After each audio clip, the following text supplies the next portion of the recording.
guess I will make sure that I'm not creaking my seat too much and trying to move around. Okay. Welcome, guys. This is the Hunziker Team podcast. I totally said I wasn't going to creak around in my seat, but first thing I did was move. So you probably are hearing the creak in the background. But this is our third attempt at a Hunziker Team podcast. Let us know how it goes after the video. We have Randy Hunziker here today, if you guys couldn't tell. Wanted to talk a little bit about real estate. I'm going to ask Randy a couple random questions here and there, kind of do this interview style, and I'll do my best to answer them. yeah, responsibly, I guess. Yes. Uh, I'll certainly give you my thoughts. that is cool. What's today? Wednesday, December 13th. So we're 12 days away from Christmas.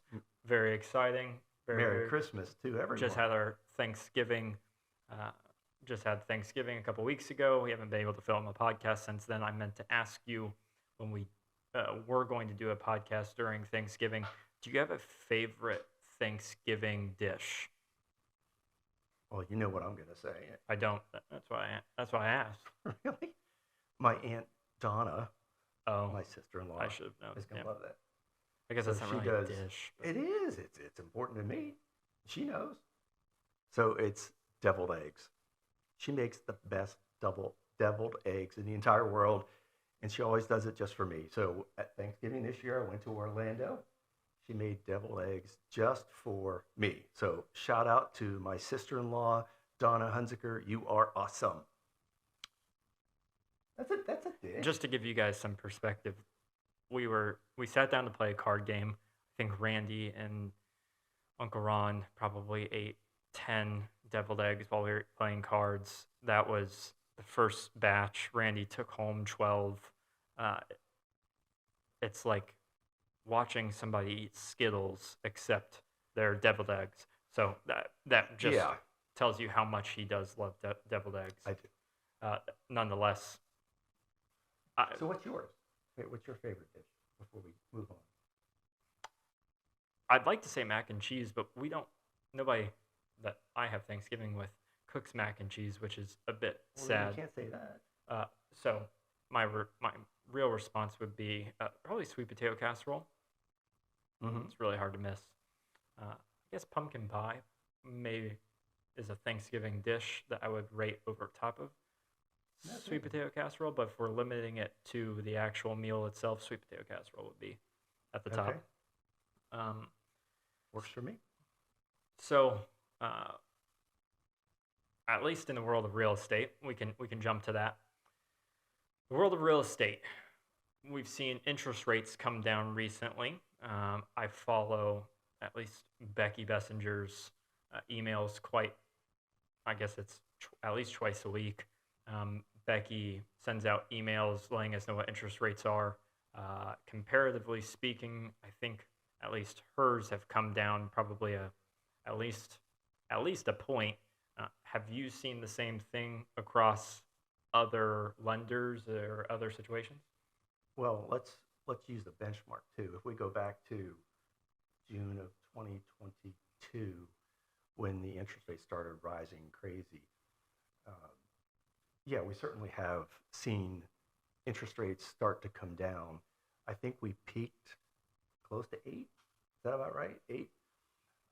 And I just got done listening to the National Association of Realtors forecast for 2024, and it's interesting. There were 2 different specialists on there. One felt like we could see some relief in the first quarter, and the second person felt like we wouldn't see any relief in that until the second quarter. So overall, people were talking about interest rates coming down somewhere near 6.5. So for a lot of buyers that we're aware of, that could be almost 2 points better, at least 1.5 points better than they may have gotten in the last year and a half. So normally I wouldn't say that's worth going to check with your lender, but I think if the interest rates get down that low, it may be worth going back at this point and talking about, is it time to refinance and get that interest or monthly payment a little bit lower? So that's kind of where I feel about it. I think we're going to see some type of relief like that. Do you have a similar feeling about, is it time for people to start looking at going back and refinancing if you bought your house and you felt like you were stretching because of the interest rate? Uh, my own opinion. Sorry, my mic is getting caught on something. My own opinion is, regardless of whether or not the points actually there, the trend is that they're coming down, and the consciousness of making sure that at this point you are at least reaching back out to your lender if you've bought within the last 18 months and going, look, uh, what was my mortgage rate?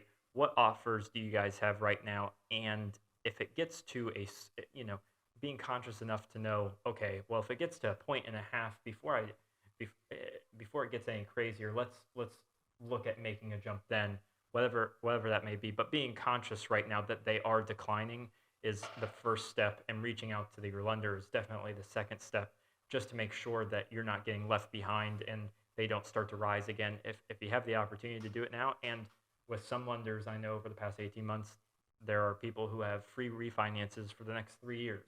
So just being conscious of that is the big thing for me. Yeah, I think it was nice when the lenders were realizing the stretch by buyers to get into the loans. They made a decision, pretty much as an industry, that we've got to find a way to allow them to come back and do that refinancing. And it was nice to see that they give sometimes 3 years to come back and do a no-cost refinance.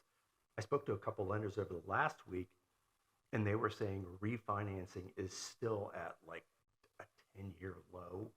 People coming, and it makes sense because most people were seeing, at least in the last 18 months, rising interest rates, so you wouldn't be coming back to consider the refinancing. But we're getting there. We're getting close. So, yeah, I agree with you. If you were a buyer in the last 2 years, it's good to get in touch with your lender, see how they're predicting it also, and when it might be a good time for you to consider refinancing your loan. So, yeah. As far as real estate goes, have you seen any change in inventory lately? Anything like that? Have you been looking at those numbers recently? Yes. So, in the past 2 or 3 years, certainly since COVID, in our association area for looking at the homes on the market, we were hovering anywhere from maybe 290 to 400, maybe a little bit more than that each month as inventory on the market. I just checked yesterday, we're almost at 800. So we've almost doubled our inventory. Now, here's the challenge to that. It's still low. Our inventory historically has been over 1,200 homes a month. So I wouldn't call this a buyer's market yet, but we are seeing buyers negotiating more because they realize that the homes are staying on the market longer. So they feel like, hey, I can go to a seller right now and ask either for some type of concession or closing costs being paid or something. So we are seeing some of that.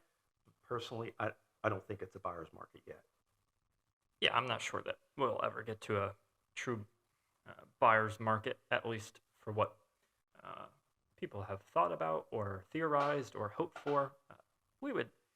In reality, we got down to less than 200 homes on the market here in Gainesville at one point of time. That sort of shortage, I would imagine, based on just the simple economics, we would need a surplus of equal and opposite reaction for 2 years in order to reset the market back to what it was. Our average price was 240 at one point of time, and now it's above 380. And to have 2 years at which we have, let's say 1,500 homes on the market all at one time, I think is 1,500. Well, that's what I'm You saying. mean for the year? But then I'm saying that at one given time, that's what we. Oh my goodness. That's the equal and opposite reaction to what the shortage we did have during COVID at points of times, which was to have 180 homes on the market at one time in 1 month. We did that for a year, and then below 300 we were at for more than 2 years. So those. To have the buyers come back and reset prices to what they were at one point of time, I think is kind of a fallacy at this point because we're past the point of no return. What do you mean by reset the prices? Meaning that our average price here in Gainesville was 240, 250 at one point of time. Our average price right now is 380. In order for us to get back to what people are. I think there's a lot of buyers out there who look at a house and go, "Oh, that house isn't worth 380," and it's like, "Oh, that house was 250 5 years ago. There's no way that it's worth that much." And in reality, it's just the supply and demand construct, and the problem is that the inventory is already low enough as it is that once interest rates come back on, prices are going to go back up. We're past the point of no return. Real estate in general, I mean, they have dips, but we're never going to go backwards in time like we did. No, And that was my point no. about we would need 1,500 homes on the market for 2 years in order to go back that far. Yeah, I don't know that homes are ever going to decrease in price like you're talking about. When we look at the current market conditions, we see that homes are certainly way over what the equity is in the home. And people were eager at one time to sort of overprice their house, trying to get what they could. I think from the statistics from NAR and the other things that we're seeing, we're going to see prices stabilize a little bit. But they're certainly not coming down, and they're certainly not going to get less than the equity, but they'll stabilize a bit, and they won't rise quite as fast. Um, Certainly, Well, the interest rate has it. well, I should, and at certain price points, at least, I think it'll stabilize. At the most affordable price points, we're still seeing, Yeah, it's we're crazy. we're still seeing a shortage of Yeah. inventory. So, at least for the people What of range Alachua. are you seeing as the most competitive market range?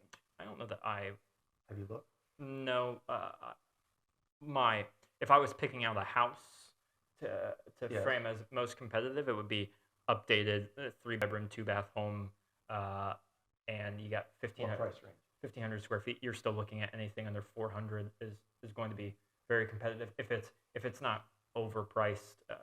Yeah, Just because those in reality those were the most affordable homes here in Alachua County for a long time, and they still are, at least comparatively to what's available in the rest of Gainesville.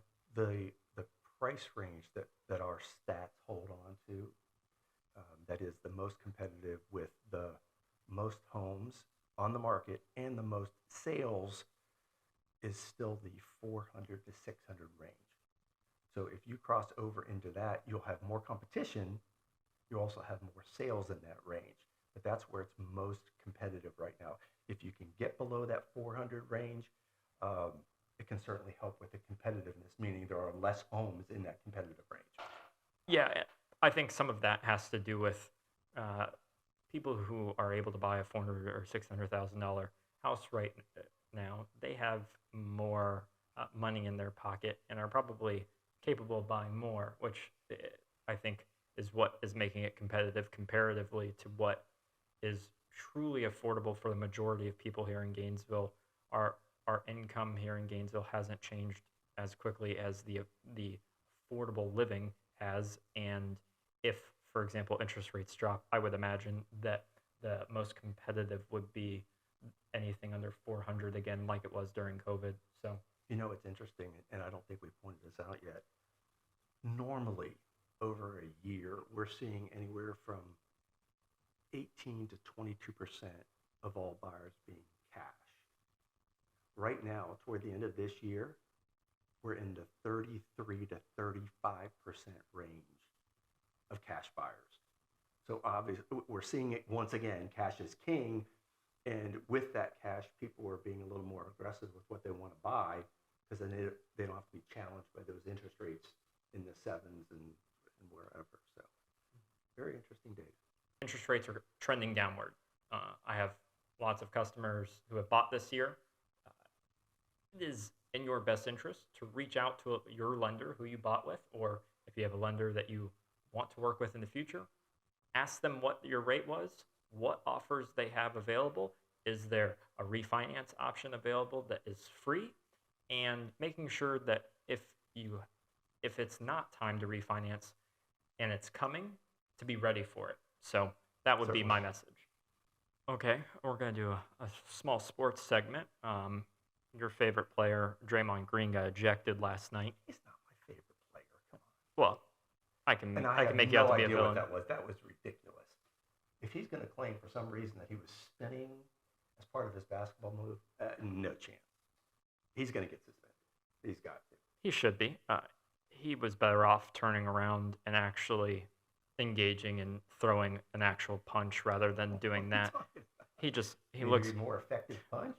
well more so like I would It's have terrible. I'd almost have more respect for him if he turned around and was like, I'm getting really angry. Let's fight versus Draymond, you did your best to mitigate the damage in mid swing to the idea of I would like to punch Yusuf Nurkic in the face, and I got to find a way to make it look like I didn't want to do that while you're mid swing, and then to get to the media table and go, I really didn't mean to do that, brother.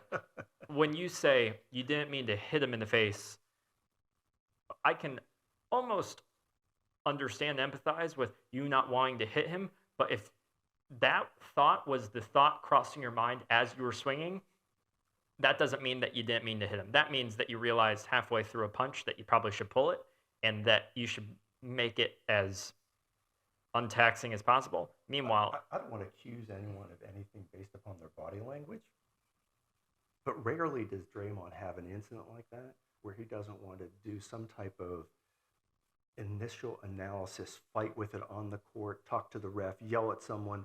Last night, did he just hightail it out? Like, yeah, that one was too obvious. I just got to leave the arena. Kind of felt that way to me. I think Dre is getting better at realizing that he can't hide the fact that he wants to punch people in the groin and face quite often. Which, I think the only problem that I really have is like it's ownership, it's accountability, it's responsibility. If Draymond was like, to be honest with you, I have a poor time controlling my emotions, and like there are too many times where I do want to fight, and then like I do something even more stupid, which is act like I'm not trying to punch him in the face. I think it would be even more respectful. Like it's the way that people look back on Dennis Rodman or Charles Oakley. They all knew he wanted to fight, but it wasn't like this. It's not the cheaper stuff where it's like, Dre, you're flailing and faking it. You were doing your best, which if that's your best spinning back fist impression, that's terrible. But regardless of that, if you're gonna spinning back fist somebody, good lord, just do it with some pride. I don't know, like do it and He's do had it too many effectively. conversations with his coach, with his teammates, to be that blatant and make it obvious. He's going to get in trouble. The half-hearted, half-fake maybe gives him a little bit of Just do it full less- speed, man. No. Well, I mean, if you're gonna do something, His team- his give teammates 100% would have effort. no respect for him. I don't know if they have any Well, that's- respect for him at this point. But Well, I'll tell you that at least in the Jordan Poole video, you could obviously tell that it was an intentional punch. yeah. We just lost the video. Thanks for you all checking in. And we always like feedback. So if you guys are listening to this, watching it, and you want to send us some feedback, please do. We would love any feedback you have. We're always interested. And if you have a subject matter, you're like, hey, why don't you guys talk about, let us know. We'll jump on it. No problem.